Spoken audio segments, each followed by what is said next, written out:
Welcome back, everyone. This is the second episode of MCP and ADK series.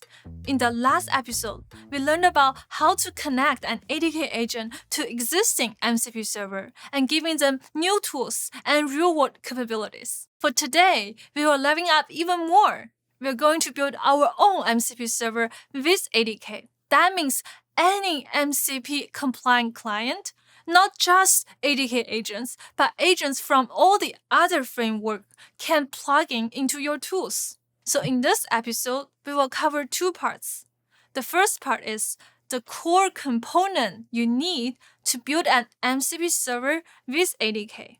And then we will cover three different use cases, including first, build a simple API MCP server, and then building a database MCP server using the MCP Toolbox. And the last, building custom MCP server for advanced scenario like generative media. We also have a detailed written tutorial from the link on the screen so that you can try it yourself. Alright, let's get started. The first part of the video is the essentials of building an MCP server. So what do you need to build your own MCP server with ADK? At a high level, it's about wrapping your ADK tools inside an MCP server. And here are important pieces. The first piece is the MCP library. And this Python library gives you the framework to build servers and the ADK tools to export. You will need to start with an existing ADK tools, such as function tool that wraps a Python function, or any other ADK tool that already built. And the next important piece are two server handlers. Your MCP server will primarily need to implement two key handlers. The first handler is list tools. It tells client what tools are available.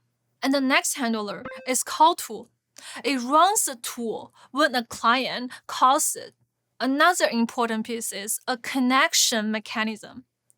MCP servers need a way to communicate. So for local development or simple deployment, SDIO is common. For scalable production environment, streamable HTTP is often preferred, so it can run over the network. And last but not least is async IO. Both ADK and the MCP library use Python's async IO, so your server code will be async first. The main idea is your MCP server acts as a wrapper and translator. It makes your ADK tools discoverable and lets other clients call them in a standardized way. And now, let's get into the second part of today's video. We will explore three different use cases. The first use case is building an API MCP server. We will expose load web page as an API for this use case. Let's walk through this example together. Say you want an agent or any MCP client to fetch your web page. Instead of calling ADK directly, you expose this load web page tool through an MCP server. And here's the flow. First, you create a server script like my ADK MCP server.py, and inside it, you can use the MCP server to define list tools and call tool. And in the list tools, you can expose load web page so client know this exists. And in call tool, run the ADK tool when a client calls it. And now, to test it, you can spin up a second ADK agent as a client. And that client connects to your custom MCP server, discovers load web page, and can fetch a website on demand. You can also test it with ADK web.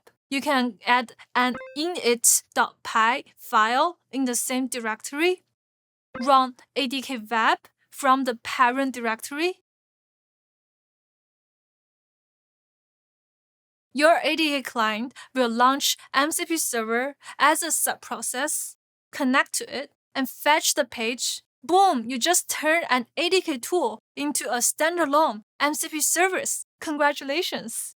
Again, if you want to follow hands-on written instruction, you can also follow the link on the screen or scan the QR code for more step-by-step tutorial. And now, let's talk about the second use case, building a database MCP server. Imagine your agent needs access to enterprise data, but writing a custom database integration from scratch is quite a lot. That is where MCP Toolbox for database comes in. It is an open source server built specifically to expose database as MCP tools. Instead of building everything yourself, you can deploy the MCP Toolbox as a service and then connect your ADK agent using MCP toolset, just like what we talked about in the previous episode. And now, your agent can securely query and analyze data all through this MCP abstraction layer. If you want to try it yourself, you can use the link on the screen or scan this QR code to learn more about this use case. And last but not least, let's talk about the third use case, custom MCP servers. Sometimes you want to expose tools that don't fit into the standard categories. For example, generative media, like Imagen for image generation, Veo for video generation.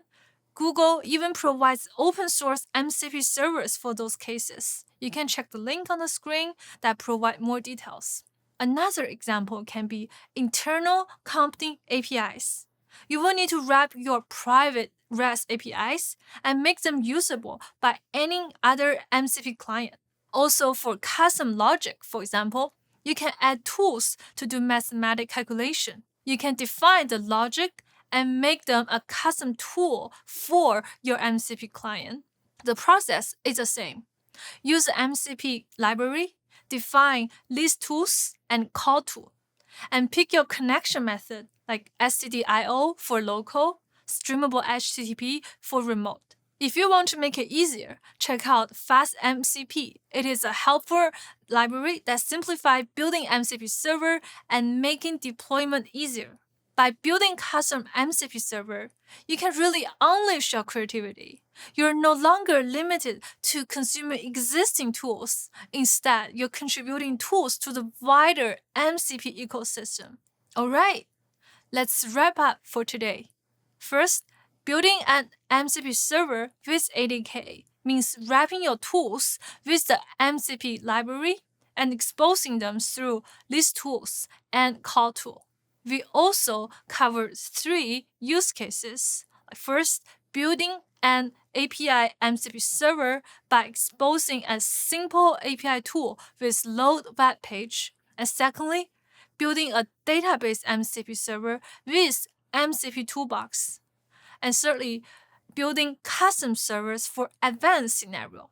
By building your own MCP server, you're not just empowering your ADK agents, you're making your tools available to the entire MCP ecosystem. And that wraps up our 2-episode series about ADK and MCP. You now know how both connecting ADK agents to MCP server and also building your own MCP server. This is how we move from isolated agents to a truly interconnected AI ecosystem. If you want to learn more details, make sure to check the tutorial link in this video description. Thank you so much for watching, and I will see you in next series. Bye!